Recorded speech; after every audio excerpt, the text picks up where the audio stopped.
You're watching Ronnie TV right here, right about now, and I'm the guest on this particular program. I'm very honored. This young man is really trying his best, and as always, you can call me Eugene.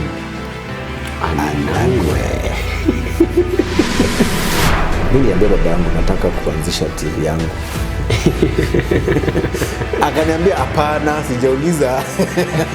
Nauliza saa hizi unaenda Nairobi, unaenda kufanya nini? Na kuna watu walikuwa kiwaona tu kwa line. Kwa hiyo siku ambayo mmeenda ama mahali mmeenda, enda tu nyumbani. Unajua hapa hiyo enda tu huko. Shule yetu Regional Center for Tourism and Foreign Language. Hata ni shule haina jina ya journalism hapo. So I was like, kwanza haja. Hiyo sauti ina sound familiar. Huyu mtu ninamjua. Kumbe ilikuwa nishaimsikia. I come back to speak about Rwanda while I came back. All right. Maybe utakapoendelea. Nishaona mpaka kuna award ulijishindia 2018, all right? Yeah. Nikiwa Rwanda, kulikuwa na hizi competitions ambazo walikuwa wanaangalia the influential journalists and majorly ambao wanasaidia ku drive good service delivery in Rwanda from an East African perspective. So I was nominated in 2. I lost in 1. I came first runners up, but then now I won the one. I think it was in 2018 there, I think. 18. So hiyo nilishinda. So I was overall. So what they were doing is people nominate you, then now you go into a voting process ambayo sasa mwenye anashinda anakuwa awarded. Unajua Waswahili wanasema jogoo wa mashambani hawiki mjini. Sasa umetoka huku bana, umeenda kuika kwenye unashinda awards bro, inakuaje? Hapana, Rwanda ni nyumbani. In fact, for me Rwanda is where I can say nilijenga career yangu. All right. And for me, like nilikueleza hapo mbeleni, niligonga milango mingi sana. Niliknock so many doors here in Kenya before I went to Rwanda. And all those doors were shut in my face. And when you say, you know, a prophet is not welcome at home. Sure. So I think at that time it was not the right time as well. I'm not sitaki kusema kwamba walinikataza sawa wamenitaka. Muda huko umefika. Time. God's timing is always the best timing. Because even when I went now to Rwanda, it is in Rwanda that I worked for the stations that I had been denied opportunities to work with. You see, nilienda Rwanda, Kiss 100, Classic 105, Kiss TV. Sasa I was reporting even for them. Wakati Kenyans were voting for the first time in the diaspora. For the very first time, Maina Kageni was on air, and it was me on the other side of the phone updating the Kenyans through Classic 105 on Maina Kageni's show from Rwanda. Wow. A station or a place where I had really tried to get a chance to work. So it's God's timing. It is in Rwanda that now I became a correspondent for KTN News. KTN News. You see, a station or an institution that I had applied several times, including to be part of the participants in the very first edition of The Presenter. You know, I applied for The Presenter. I wanted to be part of The Presenter on KTN. And I remember writing, walikuwa wamesema you have to, part of the requirements you are supposed to send you know, information about yourself, but also attach a picture without makeup in your natural environment, in a natural state.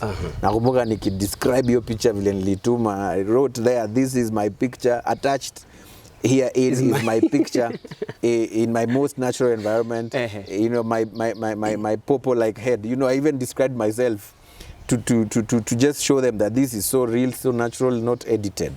But I still didn't get a chance. But here I was, you know, and it just took the effort. And for me, the lessons I drew from this, I don't sit back and cry and say, nilikataliwa. For me, what I did, or what I would want every young person watching, or anybody who's on their career path to do, is when those doors are shut on your face or in front of your face, what you need to do is now create those opportunities. Don't wait for someone to create them. I always tell people, even when they come here at Look Up TV or anywhere where I've been, I've always told them, times have changed. Kitambo kulikuwa na page mzima imeandikwa hapo vacancies for 5 presenters, 2 news reporters, 15. These days you can wait a whole year to be able to see a vacancy or that kind of vacancy announcement in the newspapers, because media houses are cutting down on their spending. Wameanzisha show mpya, wanaangalia ndani nani anaweza fanya hiyo show kutoka hapa ndani. Kitambo ilikuwa wanahaya watu kutoka nje. So create a demand around yourself. Make yourself so relevant that that station will say we need that guy, not because wewe ndio unawahitaji saa hizo, but wameona your work, wakasema we need to work with that guy. For example, Roni TV right now, we are going to elections, or any other things that could be happening right now. This content you're creating right now, there's a station one day will call you. It could even be Look Up TV. We'll call you and just say, Roni, can we talk? Hizo conversations uko nazo kwa show yako, what is needed for us to have it here on Look Up TV. I can't wait. You're not waiting for us. I mean, you're not waiting for yourself to be called ile ati ufanyiwe ndio sasa ukujia opportunity. You are actually creating a demand around what you're doing. So do it so well, do it so perfectly, go the extra mile, and then that demand will now start coming up. And it's a mistake most young people do. Tunangoja tumalize college ama university ndio tukuje tutafute kazi. Ndio tutafute kazi. No, you can always start. You can always start. I always tell people that phone, use it, record your 2 things, post it out there, start doing something. You never know who is watching. You never know who's watching. It's the same thing I told the newsroom this morning. You never know who's watching. So don't do mediocre. Don't just do mpaka hapa na unaweza fika kule. You never know who's watching. So most young people wait. Namaliza shule, unamwambia we, so si kuna kasho hapa ka vijana, mwambia hapana, saa hizi mimi ninasoma. Nitakuja kutafuta hiyo kazi nikimaliza masomo. No, kazi. Where will you get the videos to show people your experience? Yeah. Where? In fact, I'll say this today. I've always been looking for an opportunity to say this. When we are hiring, and especially when I'm going through the shortlisted people or when I'm going through the applications, if you're applying for a job in media, I'll be specific because it's the sector I'm in. Yes. 90% of the applications I will personally look at are the ones which have at least an attachment of a sample of what you can do. When you're applying for a reporter job, an anchor job, try to attach a video, a sample of what you can do. It must not be the best. It must not be in a Look Up TV studio or a CNN studio. No. For me, in fact, I look at the effort. Mtu ambaye amejirecord kwa simu, akachukua hiyo simu na akarecord, hamjambo, mimi ni fulani fulani fulani fulani, na akatuma that person, I'll give them attention. Because you don't want also to trial and error. Mtu amekwambia I can anchor. I have the best edit. voice. I can edit. I have the best voice. I have the best interviewing skills. That you're saying on paper. Show us a sample of what you can do. Yes. So for me, I always look for the effort. Just that effort. Tell mom, tell dad, tell your friend ambaye una hang out naye, nisaidie simu yako. Sekunde ngapi? Just 60 seconds. Let me record this. Do 2-3 takes. Muulize gani unaona naweza tuma. By the way, there are people who come now even on my WhatsApp. I don't know how they got the number, but I'm okay with that. Mtu anakutumia vitu anaweza fanya. Kwanza nakwambia niaje, nimeona Look Up TV, so natafuta opportunity. Nimegonga huku, nimegonga kule. Mtu amekutumia CV, amekutumia application, amekutumia documents, then kidogo anakurushia links. Now I go and look at the links. Whether it is good or not good, there is effort here. And such people, like today, there's one reporting today. Naambianga kuja kesho. Natumia the admin assistants the number. Naambia pigia huyo, mwambia kuja kesho. Why not give people chances, opportunities? Wow. So mtu atakwambia mimi sina hiyo pesa ya kukuwa na camera, sina hiyo pesa ya kwenda studio. It's just the effort. Try. It must not be good, but at least show us that once given the opportunity of the kind of quality materials, this is what you can deliver. This is what you can deliver. And we don't want 100% perfect people. I was never perfect. Someone saw me na akaona chenye watu wengi hawaoni. And if today even mimi nikikaa chini na nisione hiyo kwa mtu, then I'll be failing. And that's why you'll see at TV47 where I worked before, the teams that we worked with from that time in terms of setting up TV47 were mostly newcomers in the industry. There were people who had just started as interns. Some of them had been fired because of the previous places they were, walionwa ni kama hawana ile ambayo wale wanataka. So for me, I believed, number one, in giving new talent a chance, and number two, in giving other people a second chance in the industry. Unaweza kuwa umekataliwa hii station, but kuna kitu hawajaona kwako yenye uko nayo. Naam. Na hapa tunaweza kuinacha na tuitoe. So kuna watu ambao walikuja TV47, kwenye walitoka walikuwa just reporters, but at TV47 they became reporters, anchors, producers, and they now were even of more value for themselves compared to who they were before. So I look back at my own life and the doors I knocked, and I always say I don't want any other young person in the media industry to go through what I went through. And that's why I'm telling you, I tell my teams here, 10 years ago, 15 years ago, there's these opportunities you guys have now. We couldn't get them. Hapa kwenye niko, once we bring you in as an intern, you have access to everywhere. Hakuna cha nipite hapa na finger, nipite pale na finger, nipite hapa na finger. Ingia popote. Ingia, this is your chance. Do what you want to do. It's a very big field. It's with very many things. We have an online radio. We have a Kikuyu TV station, which we got a license. It's now on Air Mudingi TV. Wow. You have Look Up TV. You have this garden to record your two things. Do what you want to do. You're free. This is a creative hub. That's how I thought about this particular project. So what I'm urging young people is that don't waste an opportunity given to you, because some people really fought or struggled to even get a quarter of what you have to do. Bwana Eugene, unazungumzia safari ya TV47. Umetoka Rwanda. Sijini kama kazi uliacha ama muda wako sasa ulikuwa umefika kwamba basi ni wakati wangu kuondoka. Umekuja umefungua TV47, you are the CEO. What inspired you? You see, the story of TV47 is a very interesting story.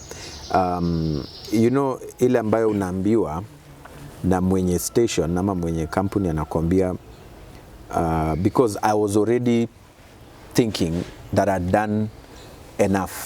I felt that probably nilikuwa nimefanya mengi sana Rwanda, and I wanted to come back home. I wanted to try something back at home. One, not for myself, but also for my father. My father ana vijana wawili ambao ni wakubwa, mimi na ndugu yangu. Na sisi sote tumehamia Rwanda. Tumeenda Rwanda, tumeoa Rwanda, tumenunua mashamba huko, tumepotelea huko. Wewe kama baba mzazi, unajua unafeel boma inafaa kuwa na vijana ambao wanakuja wanashughulikia boma. So I always had that feeling that he was feeling that the boys have gone. Hawa vijana wameenda. Kule wameenda wanakani kama huko sasa wamepotelea kule. So for his sake as well, I felt that I wanted to come back home and spend so much time closer to him and, you know, tap into his wisdom and his vision for the family. So that was number one. So I'd already started planning to come. There was also another opportunity that was working or coming up pale East Africa Legislative Assembly.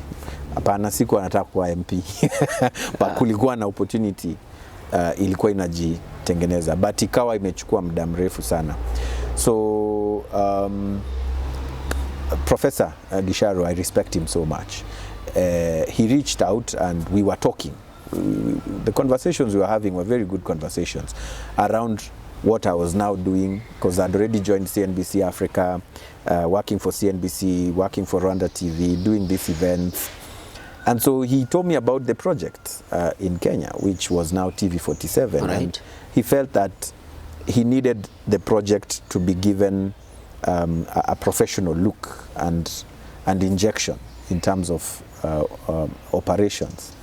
Na kaniambia wewe, najua uko sawa kwenye uko. So I think when nisaidie tu kupata mtu ambaye anaweza kufanya hii kazi. Angambia I'll look around. So I reached out to several people, some of my mentors, some of my friends, na nikawambia about the project, and I was telling them there's an opportunity, there's this new TV is coming up, they're looking for a manager for it, a CEO for it. And everybody was telling me, startup, and in Kenya, apana, they wouldn't want to take such a risk. So I go back to him after consulting my family and also myself. And kamwambia, you know what, wenye nimeongelesha wamekata. And I've really tried to convince them, but wamekata. You know what, I think I want to take the challenge. Akaniambia, you sure? Nikamwambia, yeah. Na hapo ndo tukaanza sa conversations za kukuja.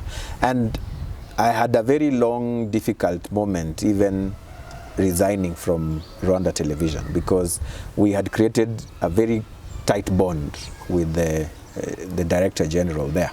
And I remember na struggle, nataka kwenda kwa ofisi yake, nafika kwa mlango ninarudi.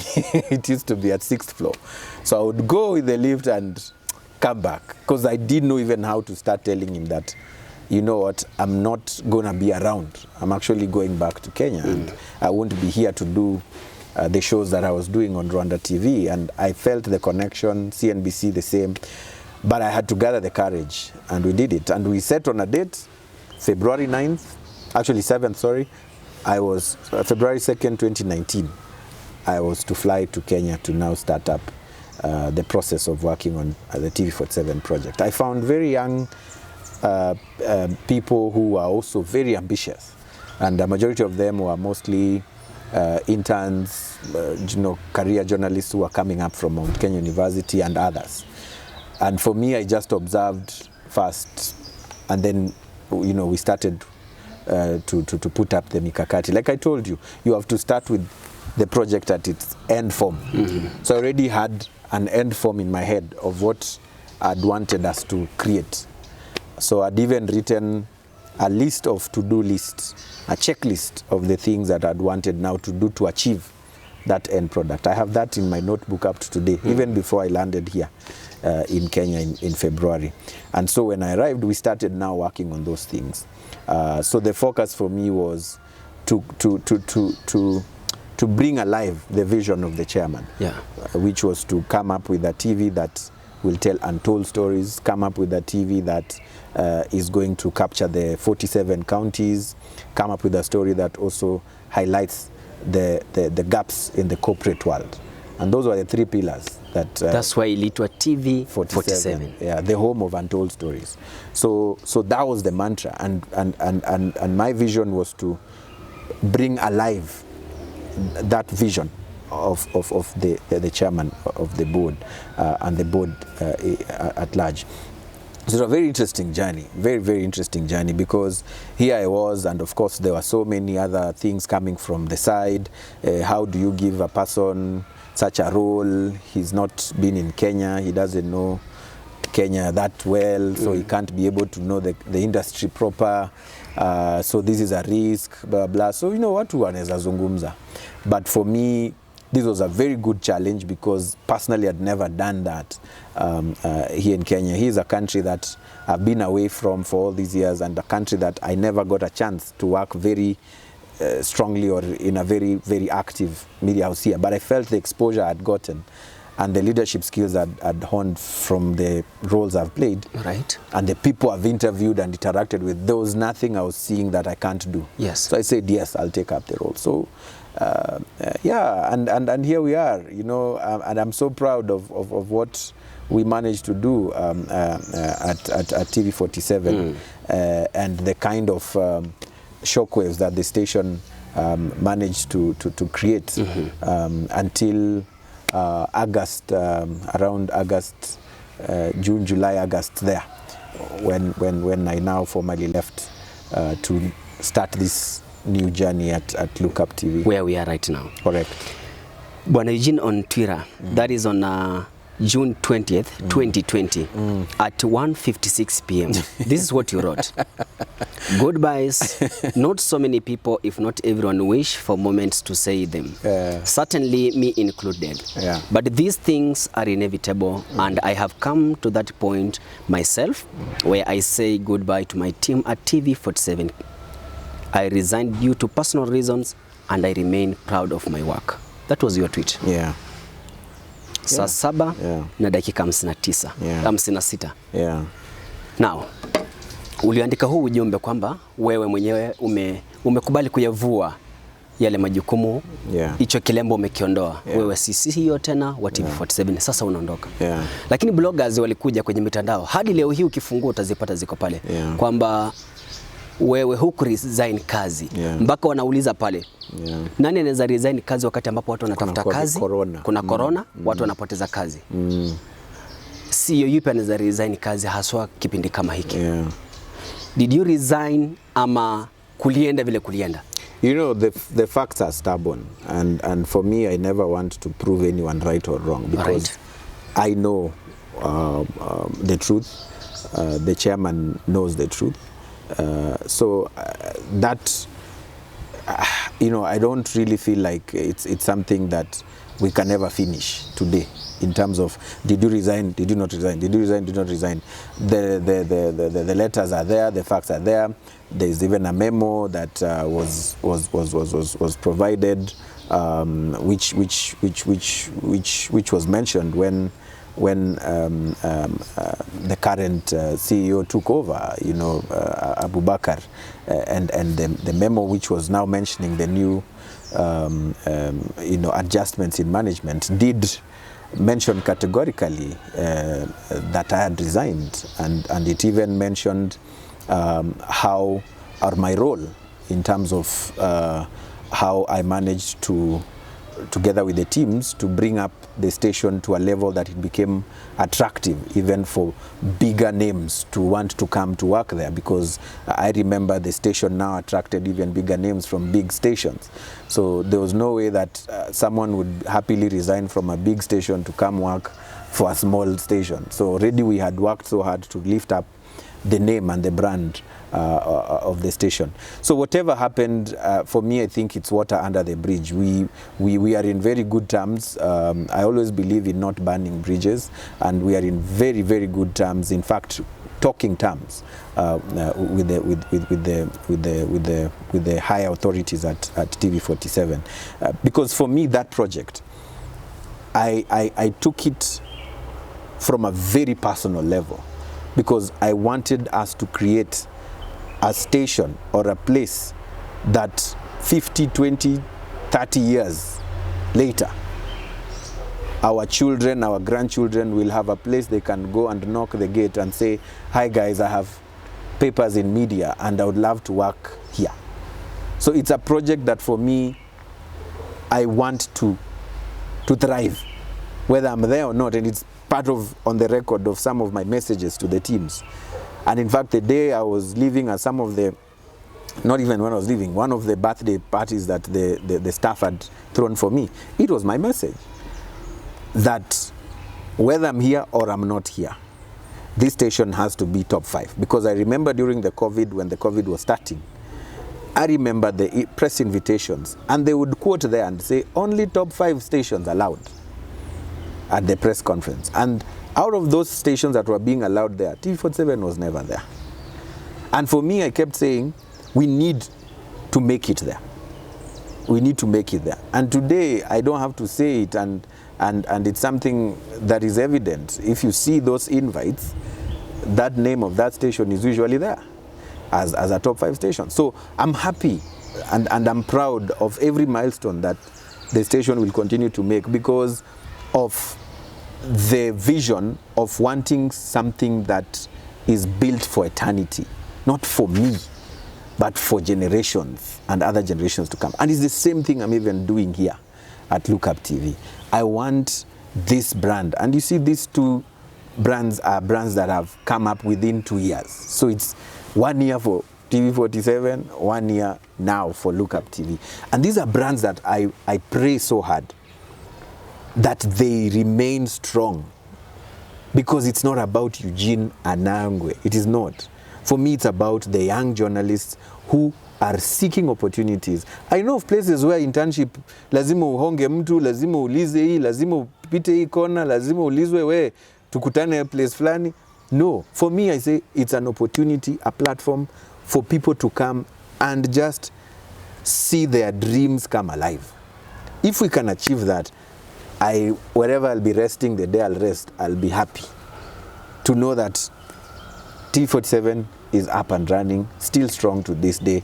It has given opportunities of employment for this and these people, second chances for people who probably had lost it in their careers or thought they had lost it. Look Up TV is on the other end, doing so well. You know, it is now become a training hub also, plus of course being a place where people are telling their stories and bringing hope where hope is lost.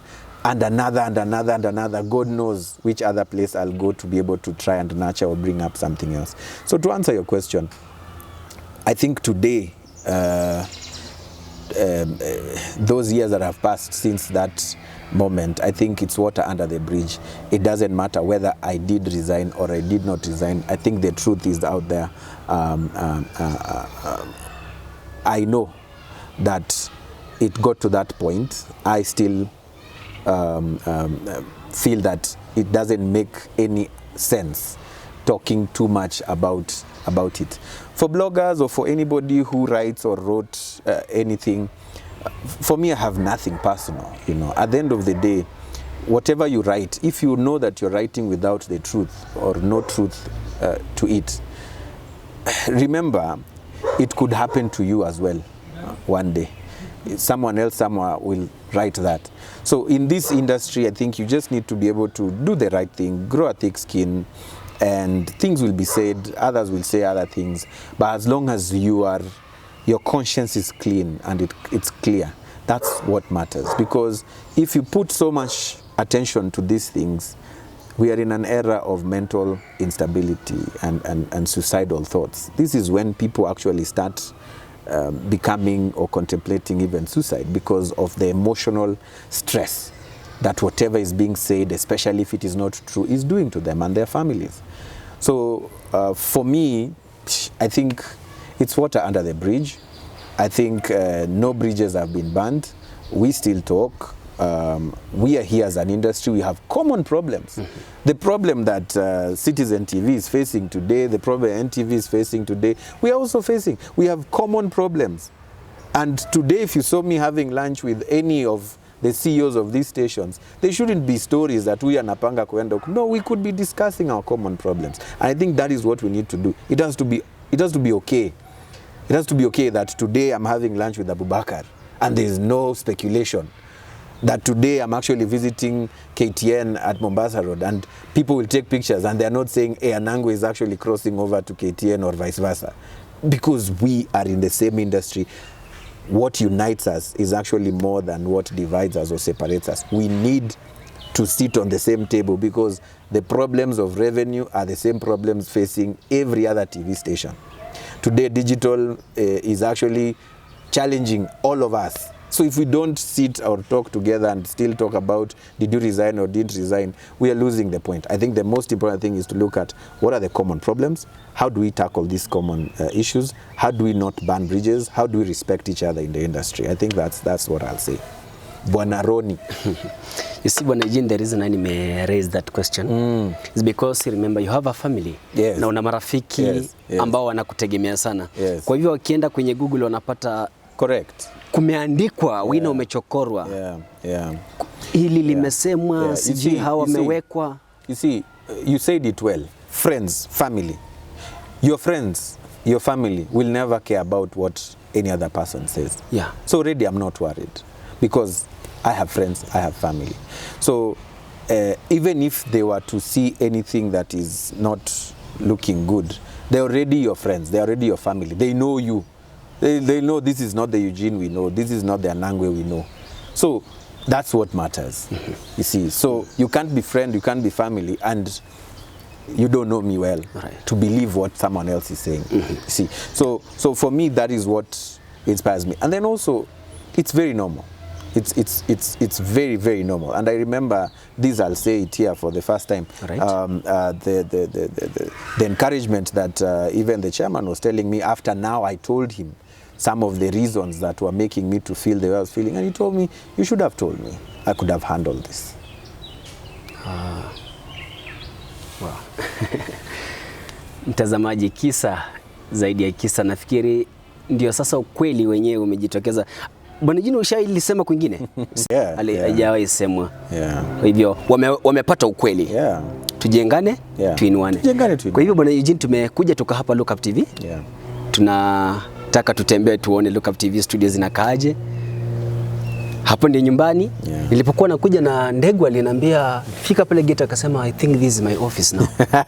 Hizo pia na hivyo nafikiri watasalia hapa ni waache mimi nikienda zangu. Correct. It's a very big space and hapa ni nyumbani kwa kukuza talanta. There's space for everyone here. You can actually come and be shooting the show from here. They can come and just record the birds. You know, unaweza taka sound effect au utaki kwenda kudownload. Kuja, you know. Kwanza usiku it looks so beautiful because these lights they go on, they create an ambience of floating white balloons and it's so amazing. And I'll tell Alpha you, Fusion. Umesikia? Na unaona wakati tunasumbukana kutafuta hotels in my other places of work, we would actually beg hotels tusaidie tu garden yenyu, and they would tell us you pay us, and at the time sisi tunakupatia marketing. So it was a big challenge. So when we were doing everything around here, we had all that in mind. And I was saying, we need a space that the journalists can be able to, you know, relax. Hii kazi yetu si rahisi. You know, wakati umetoka uko nje, umetoka tear gas imekupiga, ama umetoka kuona vitu ambazo zinakusumbua akili, ama una stressiwa hapa na pale, you just come out, stand there and look at the flowers, breathe the fresh air. Then go back to your workstation. So I believe this is a good place. And sasa ndego mshapata kazi, so msiseme si kwa yani unafuta watu wako kazi hivyo tu, yani unawaachilia tu hivyo. Nilifika haya. Mtazamaji, kidogo tuchukue mapumziko mafupi, ni kwamba usalie papa hapa. Tukirejea bila shaka utakuwa unapata falsafa ya safari ya Look Up TV. Usiende mbali. Hii ni runinga Roni TV, kumbuka hashtag ni Sema na Roni.